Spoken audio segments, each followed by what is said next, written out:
কোয়েল যে বাবিলকে ফাঁসিয়েছে বুঝতে পেরে গেল মিঠিল। হ্যাঁ বন্ধুরা, এমনটাই দেখা যাবে। তাই সম্পূর্ণ জানতে ভিডিওটিতে লাইক দিয়ে চ্যানেলটি সাবস্ক্রাইব করে দেখতে থাকুন।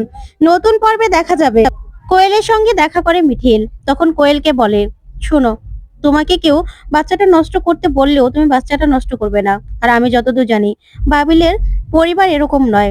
ওর মা না খুবই ভালো মানুষ, সবাই খুব ভালো মানুষ। এই বাচ্চাটাকে সবাই আপন করে নেবে। তখন কোয়েল বলে, বাচ্চাটাকে কেউ আপন করে না নিলেও না আমার কোনো সমস্যা নেই। আমার বাচ্চা আমি আমি মানুষ করতে পারবো, কিন্তু আমার বাচ্চাটাকে আমি নষ্ট করব না। আমার আমি প্রেগনেন্ট 2 মাস হয়ে গেল, আমিও মাতৃত্বের স্বাদ পেতে চাই।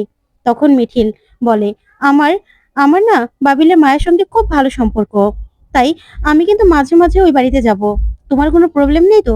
তখন কোয়েল বলে, দেখো, আমার কোনো সমস্যা নেই, কারণ আমার নিজের প্রতি বিশ্বাস আছে, আর বাবিলের ভালোবাসার প্রতিও বিশ্বাস আছে। আসলে বাবিল বাবিল কখনো কখনো তার ধারে কাছে আমাকে ঘেঁষতে দেয়নি, কিন্তু আমার ইচ্ছে ছিল যে বাবিলকে আমি হাসিল করবই, আর ওকে আমি কাছে পেতে চেয়েছিলাম। তাই একদিন আমি কাছে পাওয়ার সুযোগটাও পেয়ে যাই।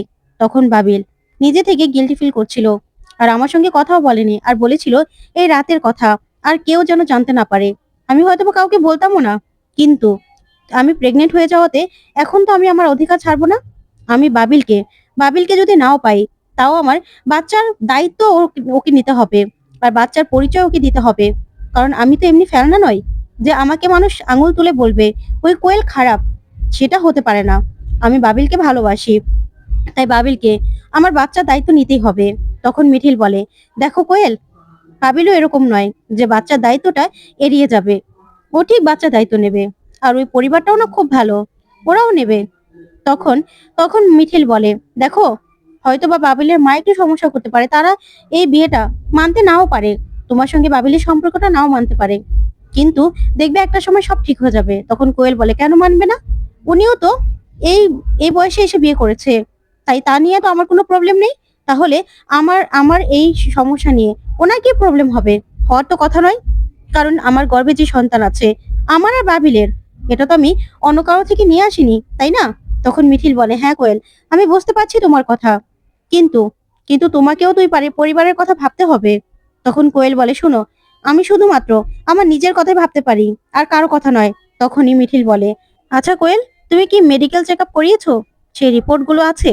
তখন তো কোয়েল ভয় পেয়ে যায়, আর তখনই থমকে যার বলে, কেন কেন তুমি মেডিকেল রিপোর্ট দিয়ে কি করবে?